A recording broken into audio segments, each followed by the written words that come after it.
দর্শক, স্বাগত আজ দুপুরে। আপনাদের সঙ্গে আছি আমি নুহাত সাওম। সবাইকে শুভেচ্ছা জানিয়ে শুরু করছি আজ দুপুরের আজকের আয়োজন। আজ থাকছে সংস্কৃতি, এনটিভি অনুষ্ঠান সূচি ও দুপুরের অতিথি। প্রথমেই থাকছে সংস্কৃতি। উত্তরার গ্যালারি কায়ায় অনুষ্ঠিত হচ্ছে চিত্রকলার প্রদর্শনী এক্সপ্রেশনস ইন গ্রাফিক্স। প্রতিদিন বেলা 11:30 থেকে সন্ধ্যা 7:30 এই সময় প্রদর্শনী চলবে 4 জুন পর্যন্ত। এবার এনটিভি অনুষ্ঠান সূচি। এবার জানিয়ে দিচ্ছি এনটিভির আজ রাতের বিশেষ বিশেষ অনুষ্ঠানগুলির সময়সূচি। সন্ধ্যা 6:45 থাকছে খেলাধুলা বিষয়ক অনুষ্ঠান গ্যালারি।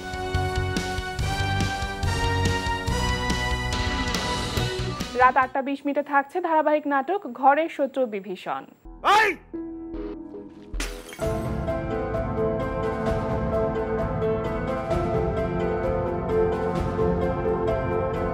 আর একবার নীলিমাকে বাসায় অ্যাপয়েন্টমেন্ট দেওয়া যায় না? আসলে আম্মা, এটা কিভাবে সম্ভব এখন বলেন? ওর তো বিয়ে হয়ে গেছে, স্বামী আছে। দেনমোহর কত করবো বলেন? 1 লাখ। 50 লাখ। কি? কত? 50 লাখ। তুমি আমার ইজ্জতের কথা বাদ দাও, তুমি তো তোমার পরিবারের ইজ্জতই রাখছো না। আচ্ছা কাজী সাহেব, 5 লাখ। আচ্ছা ঠিক আছে। 50 লাখ মানে 50 লাখ, 1 টাকাও কম হবে না। রাত 9টায় থাকছে মোহাম্মদ নুরুজ্জামানের প্রযোজনায় অনুষ্ঠান গানের বাজার। ভাবনা জুড়ে কে আজকাল জল ছায়া দুহাত বাড়ায়, মনে গহিনে এ মায়া বাঁধনে তোমাকে জড়ায় কল্পনায়। রাত 9:30 থাকছে সাগর জাহানের পরিচালনায় ধারাবাহিক নাটক ভালোবাসার অলিগলি। তার পকেটে একটা কাগজ আছে। কাগজ আছে তো কিটা হইছে? ধুর ভাবি, এইটা হারুন ভাই দিছে, মনে হয় কোনো ঠিকানা। কি কইতেছ মলম? সত্যি কি ঠিকানা? সত্যি ঠিকানা কিনা সেটা তো আপনি চেক করবেন। হ্যাংচা মানে? মানে তুমি হাত উস্কায় রাখো। উস্কে রাখো, এটা আবার কি ভাষা? উস্কায় রাখো মানে হাতটা উফরে তুলো, তুইলা শটানো এখানে হইতে হো। এই তুমি কি, তোমার কি কি হয়েছে কি? আমারে ভূতে পাইছে, তোমার কি কোনো সমস্যা? ভাইরে, এখন আর এটা আপনার জন্য ঠিক হইব না। আর তাছাড়া উনিও অনেক পরিবর্তন হয়ে গেছেন। তো আমি কি হয়েছি? ভাই, এখন আর আপনি আগের মতন স্যাবলামি কইরেন না, এটা ভালো দেখা যাবে না কিন্তু। শোনো হারুন, কোনো কালেই আমার কর্মকাণ্ড ছ্যাবলামি ছিল না, তোমাদের দৃষ্টিভঙ্গি ছ্যাবলামি ছিল। রাত 11:30 সরাসরি সম্প্রচার হবে টক শো এই সময়।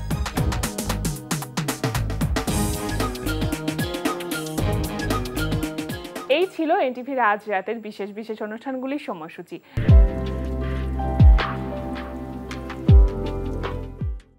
এবার দুপুরের অতিথি। প্রিয় দর্শক, আমাদের আজ দুপুরের অতিথি সঙ্গীত শিল্পী খেয়া। শুভ দুপুর আপু। শুভ দুপুর। কেমন আছেন বলেন? ভালো আছি। কেমন চলছে গানের সাথে এই সময়টা, কিভাবে কাটছে আপনার? গানের সাথেই সময়টা কাটছে বেশি ভালো করে আসলে। কারণ গানের থেকে আমি মোটামুটি বেশ কিছুদিন, যারা আমার দর্শক আছেন, শ্রোতা আছেন, জানেন আমি একটু গ্যাপে ছিলাম। প্লেব্যাক করেছি অনেক, বাট মানে গান নিয়ে যে একদম মানুষের সামনাসামনি আসা, সেই ব্যাপারটা থেকে একটু দূরে ছিলাম। আচ্ছা, মানে এটার পেছনে কোনো বিশেষ কারণ ছিল না? ব্যক্তিগত জীবনের ব্যস্ততা? এটার পেছনে অনেকগুলো কারণ ছিল। কিছুটা শারীরিক অসুস্থতা ছিল। আচ্ছা। তারপরে আমার একটা বেবি হয়েছে। ও বাহ। তো সেটার জন্য একটা সময় নেওয়া হয়েছিল। সবকিছু মিলেই আসলে একটু। কতদিনের একটা ব্রেক ছিল আপনার মধ্যে? এটা প্রায় 3.5 বছরের একটা ব্রেক ছিল। তাও তো অনেকটা সময়। অনেকটা সময়, হ্যাঁ। এই যে 3.5 বছর যখন আপনি মানে গানের সাথে বা সরাসরি শ্রোতা দর্শকদের সামনে কাজ নিয়ে আসতে পারছিলেন না, একটু কি মনটা খারাপ ছিল? হ্যাঁ, কারণ আমার মনে হয় যারা রেগুলার গানের সঙ্গে থাকে, গান করে যাচ্ছে, এরকম একটা কন্টিনিউটি, একটা প্রসেসের মধ্যে থাকে, তারা যদি হঠাৎ করে একটু গান মানে কিছুদিন না করতে পারে, বা চর্চাটা ছিল কিন্তু ওই যে স্টেজে যাওয়া বা মানুষের সামনে আসা, সরাসরি দর্শকদের সাথে শ্রোতাদের সাথে যে কমিউনিকেশনটা, ওটা যদি একটু বন্ধ থাকে তাহলে আমার মনে হয় যে ভালো লাগবে না কারো, খুব একটু মন খারাপ লাগে, একটু মন খারাপ লাগবে। হ্যাঁ। তারপর কামব্যাকটা কিভাবে হলো, কি কি কাজ নিয়ে আসলেন নতুন করে? আমি কিছুদিন আগে একটা কাজ করেছি, আমার একটা সলো কাজ করেছি। আমি আসলে অনেকগুলো সলো কাজ করছি। এখন তো আর অ্যালবাম আকারে গান প্রকাশিত হয় না, এখন মিউজিক ভিডিও আকারে, হ্যাঁ মিউজিক ভিডিও আকারে বা ইউটিউবে লিরিক্যাল ভিডিও করে অনেকে। তো সেই জায়গা থেকে চিন্তা করে আমি একটা কাজ করেছিলাম কিছুদিন আগে। এটা হচ্ছে লেজেন্ড মাহমুদ খুরশিদ ভাই, ওনার আফতাব মাহমুদ খুরশিদ ভাই, ওনাকে সবাই চেনেন। উনি ফিডব্যাক একটি জনপ্রিয় ব্যান্ড এবং মাইলসের অনেক গান উনি ওনার লেখা, যেমন ফিরিয়ে দাও। তো এই ধরনের গানের যিনি আর কি স্রষ্টা, উনি একদিন আমাকে বললেন যে না, আমি চাই যে তুমি আমার লিরিকে একটা গান করো। তো সেই জায়গা থেকে এবং আমার বন্ধু রাজীব ইসলাম, ওর সুর এবং ওর কম্পোজিশনে আমি একটা কাজ করেছি, তুমি নেই বলে। তুমি নেই বলে শিরোনামে। এটা কতদিন আগে রিলিজ হলো? এটা হয়ে গেছে বেশ কিছুদিন, প্রায় 3 মাস হবে। আর তারপর পরই আবার আমি আরেকটা কাজ করেছি, উড়ে যাও। আচ্ছা, তো দুইটা কাজ একটু ডিফারেন্ট। তুমি নেই বলে তারপরে উড়ে যাও। হ্যাঁ, তুমি নেই বলে হচ্ছে একটু ক্লাসিক্যাল ঘরানার গান, সেমি ক্লাসিক্যাল আর যেটা আপনার কমফোর্ট জোন, যেটা আমার কমফোর্ট জোন। আসলে কমফোর্ট জোন এখন আর বলি না, আমি আসলে সবকিছুই গাইতাম কিন্তু একটা সময়, কিন্তু ওই মাঝখানে নিজেকে একটু আবদ্ধ করে রেখেছিলাম যে একটু সেমি ক্লাসিক্যাল গান বেশি গাবো বা প্লেব্যাকের মধ্যে থাকবো, এই ধরনের একটা ব্যাপার। কিন্তু তারপর মনে হলো যে না, আমি যেটা পারি সেটা আমি কেন মানে সবাই সেটা কেন জানবে না। সো আমি তো রক ঘরানার গান গাইতাম, আর বাসাতেও আমি গাইতাম, ইংলিশ নাম্বারস করতাম। তো এখন দেখা যায় স্টেজে আবার একটু এগুলো নিয়ে ব্যস্ততা আছে, এখন ইংলিশ নাম্বারস করছি, এখন একটু রক গান গাইছি।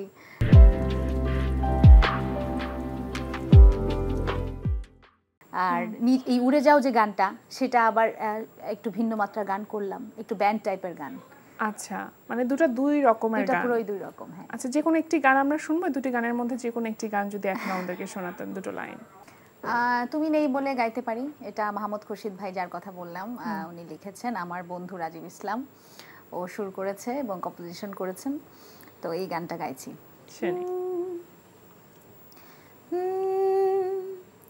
তুমি নেই বলে কিছু নেই আমার, তুমি নেই বলে কিছু নেই আমার, এ জীবনে ব্যথা জানাবার, এ জীবনে ব্যথা জানাবার, তুমি নেই বলে কিছু নেই আমার, তুমি নেই বলে কিছু নেই আমার। ভীষণ সুন্দর, ভীষণ। আর এই সেমি ক্লাসিক্যাল এই ঘরানার গানগুলো না কেমন একটা মায়া মায়া হয়। মায়া হয়? হ্যাঁ, একদম। তাহলে আপনি গান ভালোবাসেন এই জন্য, কারণ ক্লাসিক্যাল গানকে অনেকেই বলতে চায় যে একটু রুড। আচ্ছা, আপনার গানের শুরুটা যদি জানতে চাই, বাবার কাছে তো হাতে খড়ি আপনার গানের, কিভাবে হয়েছিল বা কত বছর বয়সে বাবা গান করতেন? এটা অনেক ছোটবেলায়, আসলে এটা অনেক ছোটবেলার কথা। তখন বাবা কিছু ছোট বাচ্চাদের গান শিখাতেন, তারা বাসায় আসতো, তো ওটা আমি দেখতাম। আর হঠাৎ করে একদিন হারমোনিয়াম বাজিয়ে ফেললাম নিজে নিজে। বাবার কাছে শুধু প্রথমে মানে সারগামটা একটু দেখেছিলাম, তারপর নিজে নিজে বাজিয়ে ফেলতাম। তখন বাবা খুব অবাক হলো যে কি ব্যাপার, ওকে তো আমি এটা শিখাইনি। কিন্তু বয়স কত ছিল তখন? এটা হবে 4 বছর।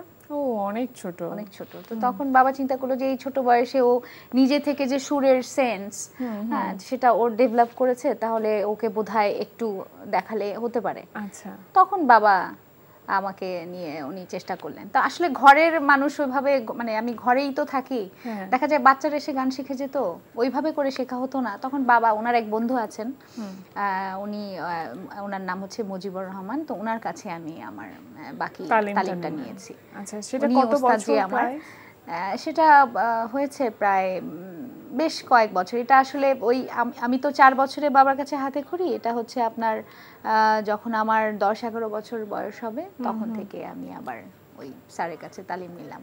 মানে গানের তো আসলে গান এমন একটা জায়গা যেটা আসলে শেখার কোনো শেষ না, আপনি যত শিখবেন তত। এখন পর্যন্ত শিখছেন, তো এখন পর্যন্ত কোন কোন ওস্তাদজির কাছে আপনার তালিম নেওয়া হয়েছে গান? আমি ওনার কাছেই তালিম নিয়েছি, যে মুজিবুর রহমান নাম বললাম, উনি বাফার টিচার ছিলেন, ওনার কাছেই আমার পরবর্তী তালিমটা নেয়া। আর তারপরে আমার নিজের থেকে অনেক আগ্রহ চেষ্টা সবসময় ছিল, ক্লাসিক্যাল গানের প্রতি আমার ভালোবাসা, নজরুল সঙ্গীতের প্রতি আমার ভালোবাসা ছিল, তো ওই জায়গা থেকে আমি নিজেও অনেক গান তুলতাম। আর এখন তো আমার মনে হয় যে আমাদের কিন্তু অনেক রিসোর্সেস আছে, আপনি ইউটিউবে পাবেন, গুগলে পাবেন অনেক গান আপনি শুনে, বা তখন যখন এগুলো ছিল না তখন দেখা যায় পাটুয়াটুলি থেকে আব্বু ক্যাসেট বা সিডি এগুলো নিয়ে আসতো, হ্যাঁ, তো এগুলো শুনে শুনে আমি বাসায় শুনে শুনে শিখতাম, সেরকমও আছে। তো গানগুলো ভাবে শেখা হতো, কিন্তু গান করার জন্য না আসলে গান শোনার যে চর্চা সেটা থাকাটা কিন্তু খুব জরুরি, সেটা থাকাটা জরুরি। আমার মনে হয় গানের প্রতি ভালোবাসাটা থাকলে সেটা হয়ে যায়, চর্চাটা তখন নিজের ভেতর থেকেই চলে আসে। আচ্ছা, গান তো শিখছিলেন, তারপরে কোন ভাবনার জায়গা থেকে আসলে রিয়েলিটি শোতে নাম লেখানো, বা সেখানে কেন? রিয়েলিটি শোতে আসলে বাবা মার চাওয়া ছিল যে রিয়েলিটি শোতে, কারণ তখন ওভাবে করে সামনে আসার মতো যে প্ল্যাটফর্ম, এগুলো তো রিয়েলিটি শো থেকেই মানুষ আসলে ওইভাবে চিন্তা করতো যে আমি কিভাবে সামনে আসবো। কেউ যদি পরিচিত না থাকতো, কারো রেফারেন্স নিয়ে কোথাও যদি যাওয়া না যেত, তাহলে আমার মনে হয় যে ওটাই একমাত্র প্ল্যাটফর্ম যেখানে যে কোনো জায়গা থেকে কেউ এসে নাম লিখিয়ে নিজের গান পরিবেশন করার একটা সুযোগ পাচ্ছে। তো সেই জায়গা থেকে আমার বাবা মাও সেটা ভেবেছেন যে আমি যদি, আর আমার একটু ছোটবেলা থেকেই মনে হতো যে কোনো ক্রাউডের সামনে থাকলে আমি একটু গান গাইতে দাঁড়িয়ে যেতাম, মানে আমার ওই ধরনের শাইনেসটা ছিল না, স্টেজে যে একটা শাইনেস থাকে না, ওটা আমার একেবারেই ছিল, জড়তা ছিল না কোনো রকম। তো আব্বু আম্মু চিন্তা করলো যে হয়তো আমি টেলিভিশনে গেলেও ওইভাবে আমি সবার সামনে নিজের গান পরিবেশন করতে পারবো, অতটুকু কনফিডেন্স আমার আছে। তো সেই জায়গা থেকে তারা এটা চিন্তা করলো, এবং আমি বেশ কিছু কম্পিটিশনে অ্যাটেন্ড করেছিলাম। তারপরে তো রিয়েলিটি শো থেকে গান গাওয়াটা শুরু হলো। প্রথম মৌলিক গানের কথা যদি বলি, কোনটা ছিল প্রথম মৌলিক গান? প্রথম মৌলিক গান আসলে এখানে অনেকগুলো ব্যাপার আছে, একটা হচ্ছে নিজের কাজ নিয়ে নিজের আগানো মৌলিক গান, আবার অনেকে কাজ করেছে সেখান থেকে মৌলিক গান। তো আমি মৌলিক গানের কথা যদি বলতে যাই, আমার মনে হয় যে আমার সর্বপ্রথম মৌলিক গান করেছেন আসলে আরফিন রুমি ভাই। আচ্ছা, কারণ ওনার অ্যালবামে আমি একটা ডুয়েট গান করেছিলাম শহীদ ভাইয়ের সঙ্গে, তো ওই অ্যালবামটার পরেই উনি আমার মৌলিক গানের একটা অ্যালবাম করেছিলেন, ওটাই আমার সর্বপ্রথম মৌলিক গানের। এটা কত সালের কথা? এটা 2012 সালের। মানে এটা কোনো অ্যালবামের জন্য করা হয়েছিল? এটা আমার নিজের অ্যালবাম, প্রথম অ্যালবাম, মন মানে না। ও আচ্ছা, তো এটা করেছিলাম। আর একদম মৌলিক গান যদি বলি যে যেটা রিলিজ হয়েছে, সেটা কিন্তু আমার একটা ফিল্মের গান দিয়ে। বাহ, একটা ফিল্মের গান দিয়ে হয়েছে, এবং এই ফিল্মটার নাম ছিল কিছু আশা কিছু ভালোবাসা, এবং আমি আমার প্রথম ফিল্মের গানে প্লেব্যাক দিয়েই আসলে শুরুটা হলো। প্লেব্যাক দিয়ে আমার শুরুটা, অ্যালবামের আগেই আমার ওই গানটা আর কি আমি কাজ করেছিলাম, কিন্তু রিলিজ হয়েছে অ্যালবামটা আগে, প্লেব্যাকটা পরে। আর ওই প্লেব্যাকের একটা বিশেষত্ব আছে যে ওইখানে আমি শাবনূর আপু, মৌসুমী আপু দুজনকে একসঙ্গে পেয়েছিলাম, ওনারা অনেক দিন পর একসঙ্গে একটা স্ক্রিন শেয়ার করেছিলেন কিছু আশা কিছু ভালোবাসা এই ছবিতে, এবং সেখানে যে টাইটেল সংটা সেটাই রুমি ভাই এবং আমার কণ্ঠে গিয়েছিল। খুবই ভালো। আচ্ছা, এই যে একটা শিল্পী জীবন, সেই শিল্পী জীবনে তো অনেক রকম চড়াই উতরাই থাকে, অনেক রকম সংগ্রাম থাকে, টিকে থাকার একটা লড়াই থাকে, এটা কি অনুভব করেছেন আপনি? এটা তো অনুভব করেছি, কারণ হচ্ছে যে আসলে ওই যে আপনাকে যেটা বলছিলাম, রেফারেন্স না থাকলে, বা আপনি হয়তো বা সিনিয়র কাউকে ইন্ডাস্ট্রিতে চেনেন না, আপনি একটা নতুন জায়গা থেকে এসেছেন, এবং আপনাকে মানুষ ওয়েলকাম করছে কিভাবে, এই জিনিসগুলো যদি আপনি প্রপারলি ওয়েলকাম কারো দ্বারা না হন, তখন আপনার মধ্যে তো একটা হতাশা তৈরি হবেই। হ্যাঁ, আর তারপর অনেক সময় এমন হয়েছে যে অনেক সময় আছে সিনিয়ররা কিন্তু জুনিয়রদেরকে একদম প্রপারলি জায়গা ছেড়ে দেওয়ার বিষয়টা, এটা সবাই না, গুটি কয়েক কিছু মানুষ আছেন যারা সেটাকে ওইভাবে সুযোগটা তৈরি করে দিতে চান না, সেগুলোর একটা ব্যাপার আছে। তার মধ্যে আমার শারীরিক চড়াই উতরাই তো আছে, আমি তো ক্যান্সার সার্ভাইভার, এটা সবাই জানে। আচ্ছা, তো ওই জায়গাটাও একটা মানে চ্যালেঞ্জ ছিল। তো এই সব কিছু পার করে তারপরে এই পর্যন্ত আসা, গানের সঙ্গটা আমার কখনোই ছাড়া হয়নি পর্যন্ত। এই দেখেন আজকেও আপনার সামনে আমি সেই গান নিয়েই তো চলে আসলাম।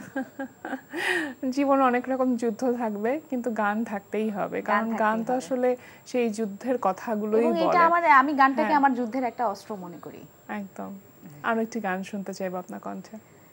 আমি শুভমিতা দিকে খুব পছন্দ করি ব্যক্তিগতভাবে, মানে ব্যক্তিগতভাবে ব্যক্তি শিল্পী শুভমিতাকে আমি পছন্দ করি। ওনাকে আমি একবার দেখেছিলাম, আর ওনার গান আমার অসম্ভব ভালো লাগে। আমারও ভীষণ তো পছন্দ। ওনার একটা গান আমি গাইছি, শুনি। হয়তো যাবে ভুলে 717 তানে, তবু হঠাৎ কোনো দিন কখনো হয়তো ব্যাকুল সুরে একঘেয়ে গান ভুলে যেন হঠাৎ কোনো দিন কখনো বেলোয়ারি বাতাস সকালে যদি কোনো ঘর ছাড়া উদাসী হায় ঘুম, হয়তো যাবে ভুলে 717 তানে, তবু হঠাৎ কোনো দিন কখনো। বাহ, কি দারুণ, ভীষণ সুন্দর। যেহেতু প্লেব্যাক দিয়ে শুরু করা হলো আপনার মানে মৌলিক গানের কাজ, তারপরে আসলে প্লেব্যাকে আর নতুন করে কাজ করা হয়নি? প্লেব্যাকে তো আমি অনেক কাজ করেছি। আচ্ছা, আমার প্রায় 150 ক্রস করেছে ও প্লেব্যাক। তাহলে তো অনেকগুলো কাজ playback করা আছে। হয়েছে। এবং এগুলো কিছু আছে আনরিলিজড, কিছু আছে না ফিল্ম করতে করতে অনেক ফিল্ম বন্ধ হয়ে গেছে। তার মধ্যে অনেক উল্লেখযোগ্য একটা ফিল্মের কাজ আমি করেছিলাম, রানা প্লাজা। জি, সেই ফিল্মটার কাজ আর হয়নি। তো এখানে আমি এন্ড্রু কিশোরদার সঙ্গে একটা গান করেছিলাম। আমার মানে ওটা আমার খুব পাওয়া ছিল, চরম পাওয়া। সেই কাজটা রিলিজ হয়নি, এটা একটা দুঃখ আছে। তো এরকম অনেক কাজ আছে যেগুলো আনরিলিজড আছে, তবে অনেক গান আছে যেগুলো রিলিজড হয়েছে। এখানে আমি অনেক ভালো ভালো কম্পোজারের সঙ্গে কাজ করেছি, হাবিব ভাইয়ের সঙ্গে কাজ করেছি, এবং আরও অনেকেই আছে, আলী আকরাম শুভ, আহমেদ হুমায়ুন, অনেক ভালো ভালো যারা ফিল্মের কাজ করেছেন, অদিত ভাই আছেন, সবার সঙ্গেই মোটামুটি কাজ করা হয়েছে প্লেব্যাকে। এবং আমার আরেকটা উল্লেখযোগ্য কাজ, সেটা আসলে না বলি না, যেহেতু ফিল্মের গানের কথা হচ্ছে, আমি শ্রদ্ধেয় আহমেদ ইমতিয়াজ বুলবুল স্যারের একটা কাজ করেছিলাম।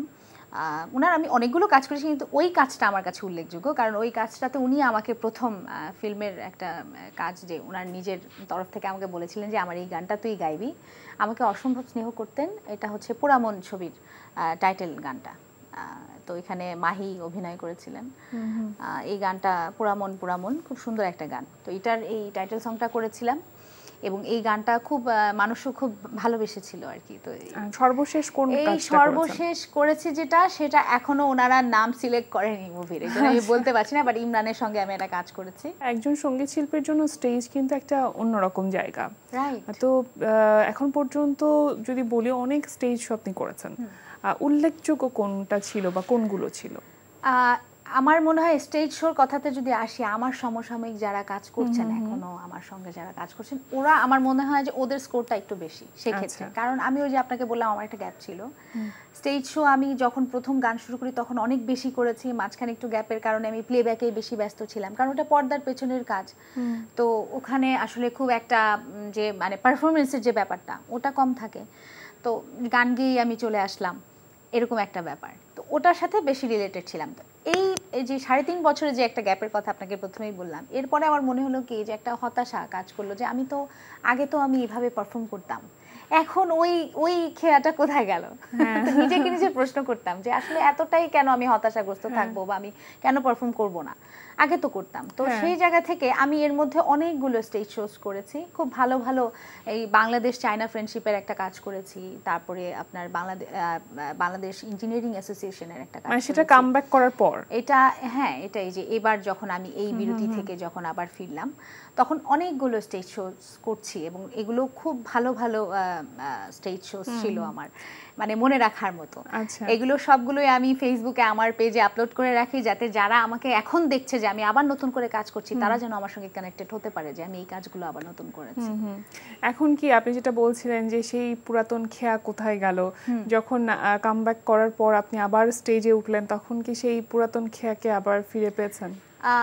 হ্যাঁ আমার মনে হয় পেয়েছি, কারণ যখন আমি স্টেজটাতে ব্যাক করলাম না, তখন আমার মনে হলো যে সেই এনার্জি, সেই যে আমি যেই ধরনের গান আগে পারফর্ম করতাম, মাঝে একটু কম করতাম, তো আমার মনে হচ্ছে যে সেই জায়গাটা আবার চলে আসছে। কারণ স্টেজে যখন এত মানুষের সামনে আমি তাদের চোখে তাকাচ্ছি, এবং এমনও হয়েছে আমি একটা স্টেজে কিছুদিন আগে পারফর্ম করেছি, তারা আমার একটা গান আছে বলো না কোথায় তুমি, ওই গানটা আমার মনে হয় বাংলাদেশে আমার সবচেয়ে পপুলার সং, রুমি ভাইয়ের করা। তো আরফিন রুমি ভাই এবং আমার দুজনেরই দ্বৈত কণ্ঠের গান ওটা। তো ওই গানটা মানুষ আমাকে রিকোয়েস্ট করছিল স্টেজে, একদম মানে তখনই যখন আমি গানটা আমি চিন্তাও করিনি যে আমি গাইবো, তো মানুষ আমাকে রিকোয়েস্ট করলো, আমি গানটা গাইলাম, এবং তারা আমার সাথে সাথে এই 10 বছর পরেও তারা এই গানটা লিরিক মনে রেখে আমার সাথে সাথে যে কি সুন্দর করে গাইলো স্টেজে, মানে আমি খুব অবাক হলাম। যে তখন মনে হলো যে না, আমি এটা আমার থাকতে হবে, এটাকে হারালে চলবে না, এটাই আমার জায়গা, এই ভালোবাসাটা আমার পেতেই হবে। আসলেই মানে ওই যে বলছিলাম না যে অনেকটা হয়তো বিরতি যায় সময়ের প্রয়োজনে বা জীবনের প্রয়োজনে, অনেকটা সময় হয়তো আমাদেরকে বিরতি নিতে হয়, কিন্তু তারপর আসলে সেই জায়গাটা, যে জায়গাটা আপনার জন্য, সেটা আপনার জন্যই থাকবে। অবশ্যই। অনেক অনেক শুভকামনা রইল আপু আপনার জন্য। ভীষণ ভালো লাগলো কথা বলে, আজকে আমাদের আয়োজনে আসবার জন্য, সময় দেওয়ার জন্য আপনাকে অসংখ্য ধন্যবাদ। আমারও আজ দুপুরে এসে আমার দুপুরটা খুব সুন্দর কাটলো, আর আপনাকে দেখে অনেক ভালো লাগছে। আমিও হোস্টিং করেছি কিছুদিন একটা চ্যানেলে, সো খুব ভালো লাগলো আপনার সঙ্গে পরিচিত হয়ে, এবং আমার দর্শক শ্রোতাদের কাছে আমাকে এইভাবে নিয়ে আসার জন্য আবারও অনেক ধন্যবাদ। ভালো ভালো কাজ করে যান, শুভকামনা রইল। প্রিয় দর্শক, আমরা চলে এসেছি অনুষ্ঠানের শেষ প্রান্তে। অনুষ্ঠান সম্পর্কে আপনার মতামত জানাতে মেইল করুন আজ দুপুরে @ntvbd.com এ। বিশ্বের যে কোনো প্রান্ত থেকে যে কোনো সময় আজ দুপুরে দেখতে ভিজিট করুন আমাদের পূর্ণাঙ্গ ওয়েব পোর্টাল www.ntvbd.com। এছাড়া এনটিভি সব জনপ্রিয় অনুষ্ঠান ও খবরের আপডেট পেতে ভিজিট করুন আমাদের ইউটিউব চ্যানেল ও ভেরিফাইড ফেসবুক পেজে। সবার মঙ্গল কামনায় আজকের মতো এখানে শেষ করছি। শুভ দুপুর।